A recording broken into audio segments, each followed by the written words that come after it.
তো বন্ধুরা, নতুন বছরের নতুন দিনটি কেমন কাটলো আপনাদের? আশা করি সকলের ভালো ভালো কাটছে দিনটি। আগামীকালও ভালো ভালো কাটবে আশা করি।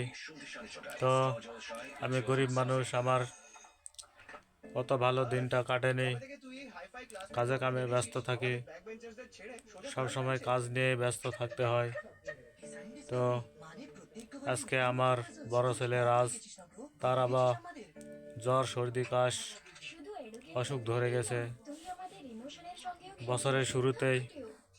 তার জন্য ডাক্তারের কাছে তাকে নিয়ে গেছিলাম, তার জন্য 500 টাকার ওষুধ নিয়ে আসলাম। খুবই সমস্যায় আছি। এদিকে কিস্তি টাকা ঋণ এখনো বাকি আছে, এখনো 20,000 টাকা লাগবে, তাহলে গায়ে ঋণটা শোধ হবে। ধান টান বেচে সব শেষ, গৃহস্থরে দিলাম, ওষুধ বাকি দিলাম, এখন আর একটা বাকি আছে। ঋণটা শোধ হলেই মুক্তি পাওয়া যাবে। দেখা যাক, চেষ্টা করব